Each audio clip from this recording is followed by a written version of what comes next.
Lin-Manuel Miranda's musical In the Heights might seem to some like one more production with a so-called left-wing agenda. After all, it's an inspiring immigrant story celebrating Latin heritage and cultural diversity. It's progressive in its LGBTQ representation. It highlights social issues like racism, wealth inequality, gentrification, and the struggles of undocumented people. It promotes social action and political protest. But the more I think about this story that Miranda defied the odds to get on Broadway, the more I think the argument can be made that In the Heights is actually a deeply conservative story. And while I eventually want to make the point that we should avoid over-politicizing stories, let me first tell you what I mean. They say, are you a conservative?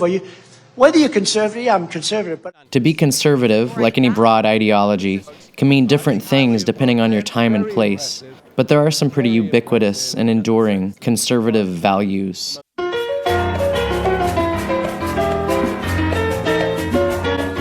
mean, if you believe that responsibility lies with you and that effort is the key, those two things are going to make you a conservative. Let's start with the concept of meritocracy. I think In the Heights goes to great lengths to celebrate the kind of bootstrap work ethic that conservatives often celebrate, and to avoid any shallow vision of a socially engineered utopia.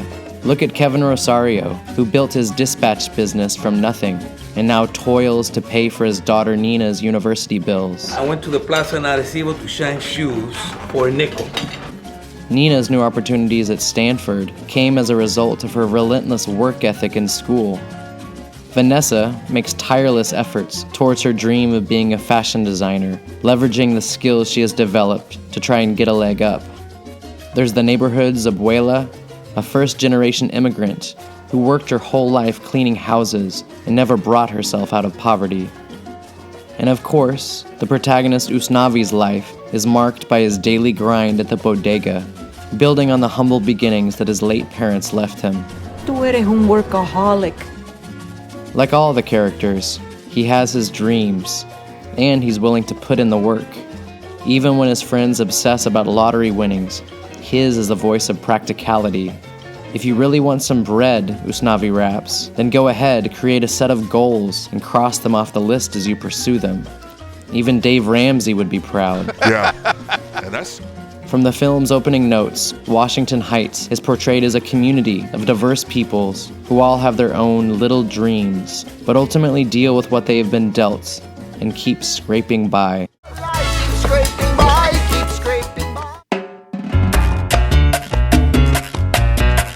Well, I think if you don't have a sense of personal responsibility, that's not a viable situation for the long term. Hand in hand with the merits of hard work comes the conservative value of personal responsibility, and with it, a distaste for what conservatives often call a victim mentality. Vanessa, for instance, doesn't look to pass the blame when she is denied the uptown apartment because of her credit score. Kevin does not look for any handouts when he goes into debt paying for Stanford. Patience and faith, not resentment and bitterness, is the refrain of Abuela throughout the story. Usnavi sings this during the blackout. All right, we're powerless, but light up a candle. There's nothing going on here that we can't handle. Yet I think the best case study here is Nina, especially when you actually look at what Miranda has said about conceptualizing this character. When he was pitching his musical, Broadway producers wanted him to lean into a victimhood narrative, which frustrated him. Part of what motivated him to write this musical was his disillusionment with how Latinos had long been represented on the stage. Miranda recalls being asked about Nina. Why isn't she pregnant? Why isn't she in a gang? Why isn't she coming out of an abusive relationship at Stanford? But Miranda intentionally avoided victimhood and composed a story that was authentic to his experience growing up in Washington Heights. He persisted with the stakes of Nina's conflict, centering on the pressures that she feels from so many and the hunger that she has for a sense of belonging.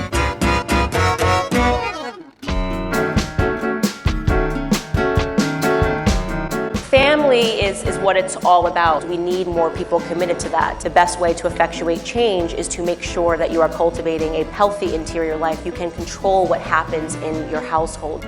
A sense of personal responsibility for a conservative interested in conserving what is best does not end with being financially responsible. More importantly, there's the responsibility one has to care for one's family and community. A sense of generosity and care for individuals and the greater community characterizes so many characters in the Heights. From the beginning, Usnavi takes seriously his role as mentor and father figure to his cousin Sonny, who is neglected by his alcoholic father. That kid does well in school, he works hard, and I'm with him every day. Usnavi and Carla are generous towards Nina in helping her with her apartment deposit. Benny and Kevin look after the community from the dispatch during the blackout. But we have to highlight Abuela. Despite Abuela embodying the musical's refrain of being powerless in an economic and political sense, Miranda's story beautifully flips the idea of power on its head in, dare I say, quite a conservative way. Abuela's true power as community matriarch reverberates throughout her neighborhood. She is the moral center of the story and embodies their ties to culture and tradition, to family, and to each other.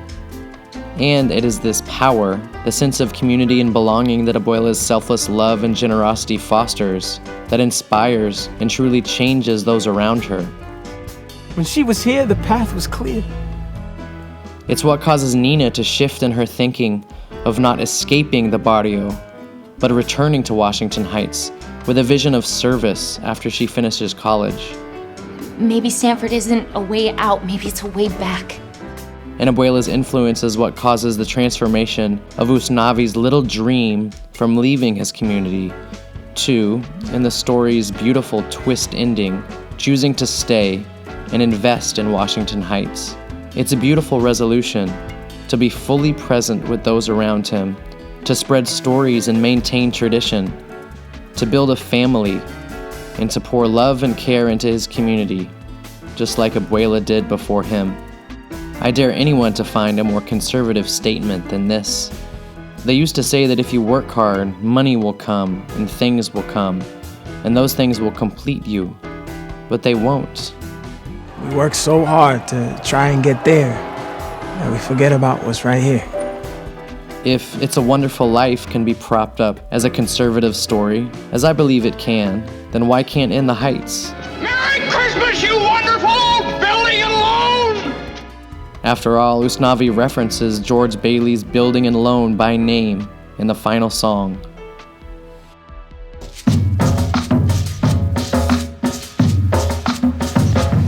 So let's get back to looking at this story from the point of view of our current political moment.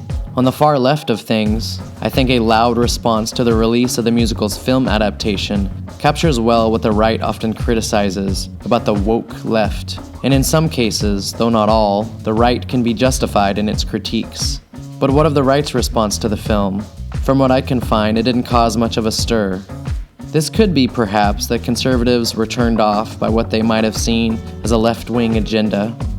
But then again, what do those who call themselves conservatives these days actually value?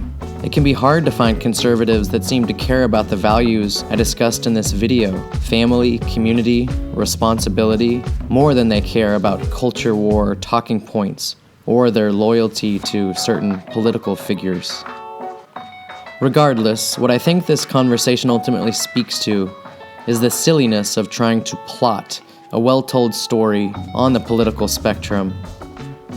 I always try to make the case to my students that a good story should expand our view of the world. A good story humanizes complex issues. A good story encourages us to grow in empathy. A good story taps into elements of the human experience that reach beyond time and place. So I think a fitting final word about this musical is to say props to Lin-Manuel Miranda for telling a wonderful human story about community, belonging, and love. A story that I find to be more than capable of transcending our exhausting political shouting matches.